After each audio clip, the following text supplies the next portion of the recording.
Finally, Quentin Tarantino takes the step into the adult world. After so much searching with Inglourious Basterds and Django Unchained, and after the childishly reactionary The Hateful Eight, he takes command of his previously so uncontrolled emotional expressions. Once Upon a Time in Hollywood is his best movie since the Kill Bill suite, a little bit over 15 years ago.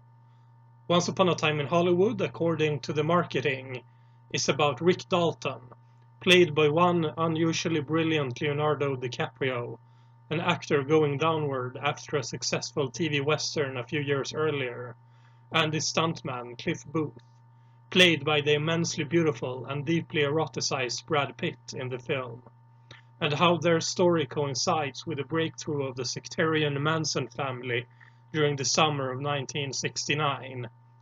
What it really turns out to be is a silent meditation on the passage of time and an ability to handle change in both the little life and the wider culture. Quentin Tarantino broke through as a dramatist with an ability to turn upside down on traditional narrative structures, and how he built up nonlinear narratives, especially Pulp Fiction. If you put out Pulp Fiction chronologically, it turns into pure nonsense. The dramatic curve is laid out so you have to see the sequences as put in the film. Once Upon a Time in Hollywood is completely chronologically narrated, with no episodic title cards or other narrative tricks, but the conflict that the film builds requires a completely ontological understanding of the course of events surrounding the Manson family and the murder of Sharon Tate. This leads to a situation where the person taking the film sees a film that completely lacks dramatic conflict, where the whole story takes place on the edge of its own plot. The end scene has an emotional value only if we understand it in relation to reality. It is a logical endpoint for Tarantino's development as a dramatist, and as a return to an art film world he rarely wanted to indulge. In addition to the self-consciously difficult Death Proof, his only glimpse into such a field is Pulp Fiction, in favor of romantic references to the exploitation films he loved.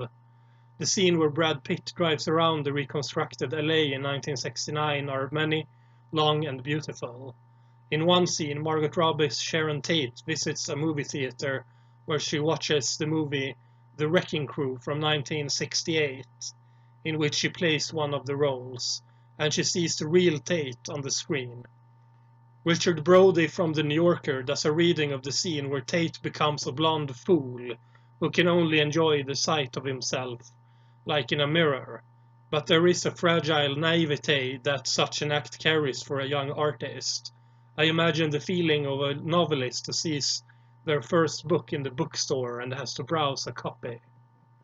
Tarantino has always carried on reactionary tendencies.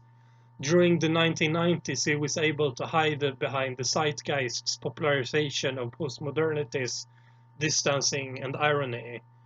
In Kill Bill, he went deeper into stylization and pastiche. In Inglourious Basterds and Django Unchained, he turns violence against the historic enemies of American culture, the Nazis during the Second World War, and the special institution of the southern states, slavery. In The Hateful Eight, he almost places himself in the text by proxy through the character of Walter Goggins, the reactionary southern state son who proves to be a human being under the layers of socially inherited racism. There it feels unkind and apologetic. In Once Upon a Time in Hollywood, he puts two white men in conflict with a culture they don't understand, a culture that goes through radical changes. Of course, it's more about 2019 than about 1969. As if we didn't understand the point, one of the 10's most iconic millennials, Lena Dunham, plays one of the Manson girls. It is in this romance of the past that both the best and the most challenging the film has to offer. On the one hand, we see a long sequence where Dalton plays one of his supporting roles as a section villain in a Western series. It's a fantastic sequence. At the same time, we know that such macho culture is impossible. Sharon Tate should inherit the land. Then you have to discuss the elephant in the room. There have been a noticeable difference in the editing since Tarantino's longtime editor Sally Menke passed away in 2010. Here, Tarantino passes through an unusually careless editing. It's not just about jump cuts and sloppy scene-to-scene transitions. There are flashbacks where the information communicated only becomes a repetition of things we can already understand from the advancing story.